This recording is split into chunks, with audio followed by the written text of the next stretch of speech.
જે લોકોને આંખોની બળતરા છે, આંખોની ગરમીની સમસ્યા છે, એના માટે આજે હું તમને એક બેસ્ટ પ્રયોગ આપીશ.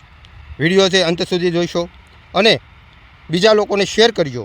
અને જો મારા વિડીયો તમને માહિતીસભર લાગતા હોય તો મને ફોલો કરજો.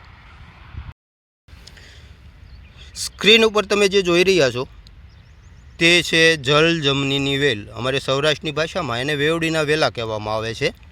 તો એમના પત્તા છે એ આ રીતના 3 ખૂણાવાળા 2 ઇંચ લાંબા 1 ઇંચ પહોળા હોય છે અને અસંખ્ય વેલા એક જ સ્થળમાંથી નીકળેલા હોય છે. ત્યારબાદ આ વેલા પણ એકદમ મજબૂત હોય છે. જે લોકો ખેતીનું કામ કરે છે તે લોકો પૂળા વાળવામાં, ભારો બાંધવામાં પણ આનો ઉપયોગ કરે છે.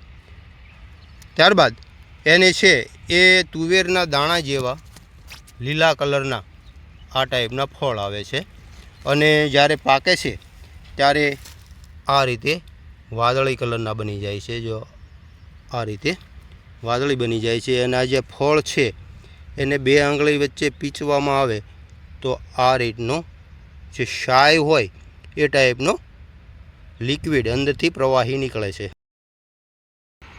મિત્રો, જે આ જે ફળ છે એને ખાઈ પણ શકાય છે. જુઓ,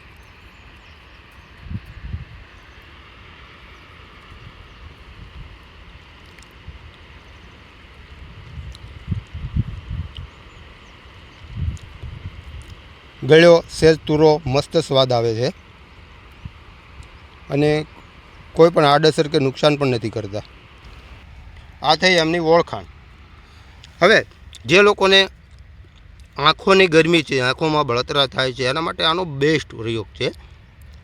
એમને શું કરવાનું છે, આના જે પત્તા છે એ તોડી લેવાના છે.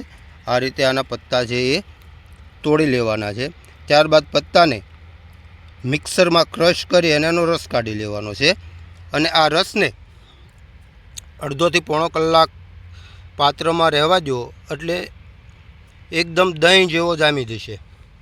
પછી તેના 2 ટુકડા કરી આછા કપડામાં લઈ અને આંખો ઉપર બાંધવામાં આવે તો આંખોની જે બળતરા છે એ શમી જાય છે અને ખૂબ સારું એવું પરિણામ મળે છે.